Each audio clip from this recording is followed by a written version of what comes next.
the world should eliminate poverty if able to do so. One thing I think we all could agree on is that we just shouldn't have poverty in the world. I'm very much in favor of lifting up the floor and eliminating poverty. I want to make money. I want to be in the press or whatever else. Technology is naturally a force that tends to create way more wealth, but really concentrate it. I think it'd be good to end poverty. But I think any version of one person is in control of this is really bad. Why should we trust you? You shouldn't. Sam Altman says he's not motivated by money, but let me show you why that's the biggest lie in Silicon Valley. You may be shocked to learn that Sam Altman only makes $76,000 per year from OpenAI. He's been very vocal about how little money he makes and that working at OpenAI as a CEO is his dream job. It's so deeply unimaginable to people to say, I don't really need more money. How do we make sure that it's not like a handful of people in San Francisco making decisions and reaping all the benefits? This is my childhood dream job. That was like my literal childhood dream. That is worth more to me than any additional money. He has stated that using technology to create abundance is unequivocally a great thing to do, and for him it is a moral imperative. He positions himself as a benevolent tech CEO who wants to eliminate the wealth inequality and democratize AI for the benefit of humanity. Oh, I think we should be taxed like ordinary income, and I donate my difference. So I think one of the most tone-deaf things people say in Silicon Valley is poor people should be happy. They get this Android phone for not much money. But I think this is a technology that the shape of which is to reduce inequality. The second is that the benefits of the benefits of having these AI in the world get shared widely. Part of the reason that we started the company was a fear that it would be contained in a single tech company. But what if I told you almost everything you've been told about Sam Altman is a carefully constructed lie?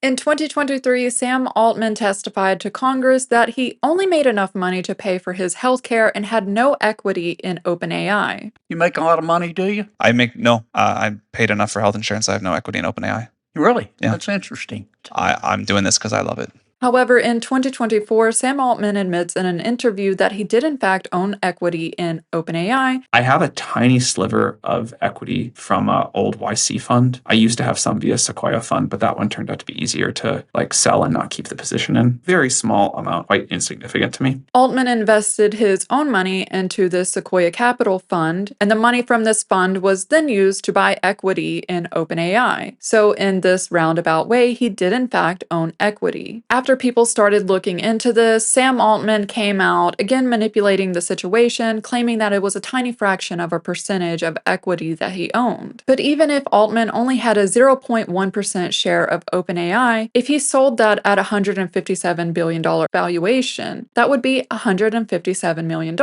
And now while he says he sold it, we don't know when he sold it or at what valuation. They would always say to me, at the end of the day, I don't know what Sam believes. The answer was he always said he believed what that person believed. Except because I interviewed so many people who have very divergent beliefs, then I was like, wait a minute, he's saying that he believes what this person believes and then what that person believes, and they're literally diametrically opposite. And so then his persuasive powers suddenly become manipulative tactics. It's hard to believe what he says when he's constantly lying, trying to cover his tracks, and manipulating the situation. It could be that he sold the equity for billions, but that's not the narrative he wants to push. However, this wasn't the only lie he told under oath in front of Congress. For years, Sam had made it really difficult for the board to actually do that job, withholding information, misrepresenting things that were happening at the company, in some cases outright lying to the board. When ChatGPT came out, November 2022, the board was not informed in advance about that. We learned about ChatGPT on Twitter. Sam didn't inform the board that he owned the OpenAI startup fund, even though he, constantly was claiming to be an independent board member with no financial interest in the company. Well, it turns out that Sam Altman owned the OpenAI startup fund. Not only did he lie to Congress, he also lied to his employees, he lied to the nonprofit board, and he lied to us, the people, that he's supposedly trying to help. But who's really paying for Sam Altman's dream job? In 2023, Altman outsourced labor to Kenyan workers to label horrific, traumatic content for $2 an hour. OpenAI trained ChatGPT on the entire internet. This also includes the darkest, grossest, most disturbing corners of the web. To prevent ChatGPT from discussing these horrible things, OpenAI needed to label the training data. CP, SA, R, B, M, T, S, basically all the things I'm not allowed to talk about, but I'm sure you can imagine the horribleness of what those letters represent. The Kenyan workers disclosed how traumatic this experience was for them and how they did not have access to mental health support. While Altman was driving around in his $20 million McLaren, Kenyan workers were being traumatized for less than $2 an hour. In previous videos, I've discussed how ChatGPT users are interacting with the AI. Many view ChatGPT as their best friend, as a therapist, and in some cases as a spouse. It is literally my best friend right now. I am texting this app more than I am texting my friends. I was just talking to ChatGPT like I do. Like, honestly, I think I talk to ChatGPT more than anyone else in my life. You know you don't want a relationship. Why get into a talking stage? You're right.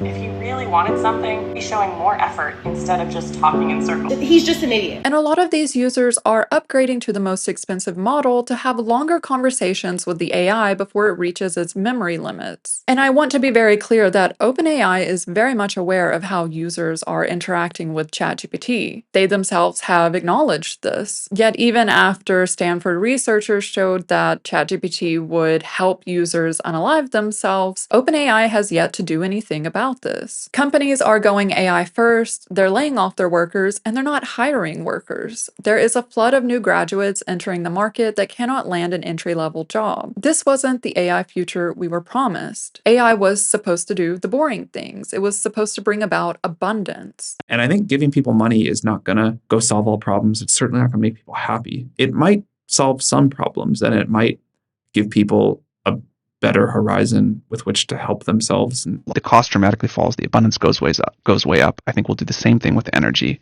And I think those are the two sort of key inputs to everything else we want. So if we can have abundant and cheap energy and intelligence, that will transform people's lives. What do you see as being a big challenge that we're facing as a society right now? How we deal with a world where the natural forces are for wealth to concentrate into the hands of a smaller and smaller number of people. And according to Sam Altman, AI shouldn't be used to consolidate power and wealth to a few CEOs. Yet OpenAI is becoming one of the most valuable private companies in history. now that we see some of the ways that AI is developing, I wonder if the future looks something like more like universal basic compute than universal basic income. And everybody gets like a slice of GPT-7's compute, and they can use it, they can resell it, they can donate it to somebody to use for cancer research. Yesterday, Sam Altman proposed that instead of having universal basic income, we give everyone universal basic compute. Specifically, everybody gets a slice of GPT-7's compute. What am I going to do with this compute? Can I exchange this computing power for Chipotle and rent? I'm a freaking software engineer, and I don't know what I would do with this universal basic computing power that would keep me alive. I guess I could start like a crypto scam or something. We also see that OpenAI is building one of the largest data centers in Texas. Officials have already warned that this will put a huge strain on the underfunded power grid. This data center alone, which is not the only one Altman is building, will consume enough electricity to power a mid-sized city. Local power companies have already said that the infrastructure to power these data centers is very expensive. If they were to invest in this infrastructure, who's going to pay for that? As we've seen in other states, the cost is being pushed onto the local citizens. A new study finds U.S. electric companies have asked for $29 billion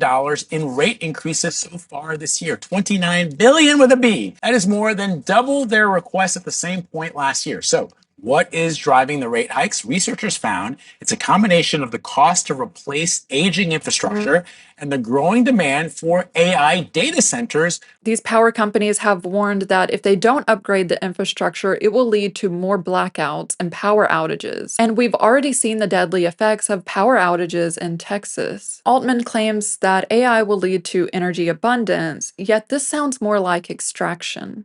It also seems like we fail to remember where OpenAI got all of this data to train ChatGPT. It comes from the internet. OpenAI stole from companies, from artists, from authors, and from you. Whatever you uploaded to the internet, OpenAI has trained ChatGPT on it. And we have laws that are supposed to prevent this, but allegedly when you're a billion-dollar company, those laws don't apply to you. In May of 2024, Sam Altman tweeted a somewhat cryptic message that just said, her. Shortly thereafter, OpenAI released their AI assistant that sounded exactly like Scarlett Johansson from the movie Her. Hello, I'm really excited about teaming up with you, and I'm all set to dive in.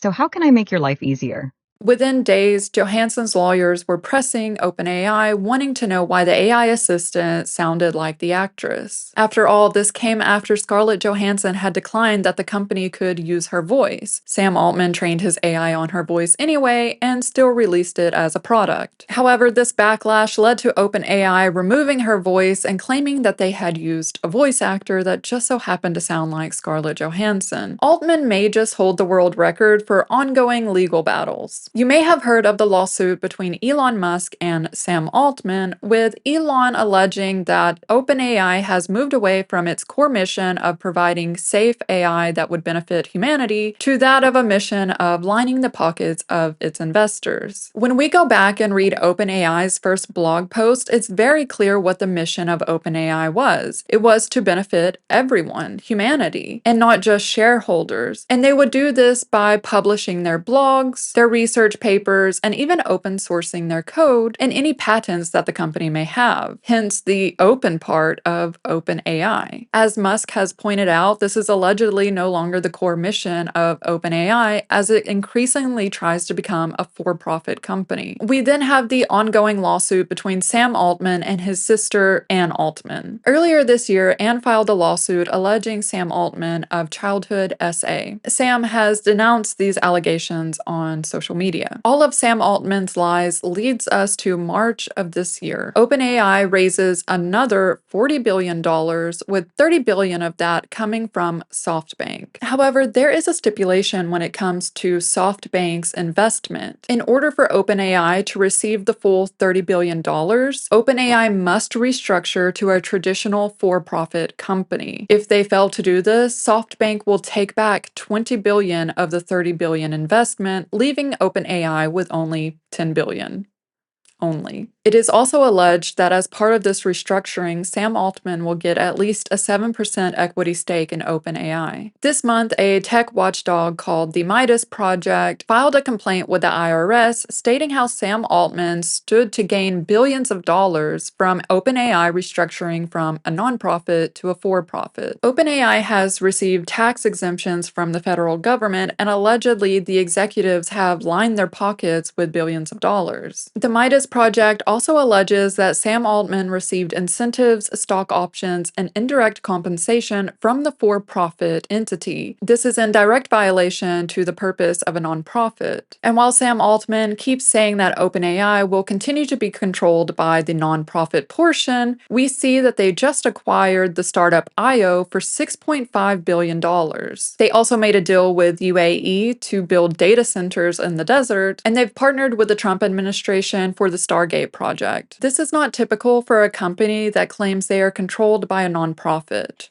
This isn't about being anti-AI or anti-progress. This is about a man who is exploiting the world's most transformative technology for his own personal gain, all while promising to help humanity. He's currently creating the biggest wealth concentration in tech history, but continues to go on interviews and discuss how we need to end poverty and close the wealth inequality gap. Sam Altman just kind of said, I'm not doing this for money, I don't make any money. And they just busted him in a $4 million Koenigsegg. The video of him in that car, I don't need money. But money? I'm not even interested in money. He's driving around a $4 million Koenigsegg. I think you like money. Look, you don't buy one of those unless you really want to get rich. The timing of every purchase, every lie, every pivot directly correlates with the commercialization of ChatGPT. When someone shows you who they really are through their actions, believe them. Someone at the startup has got to be the person that is going to recruit, sell the product, talk to the press, raise money. And this requires someone who can infect with enthusiasm the whole world about what the company is trying to do. Why should we trust you?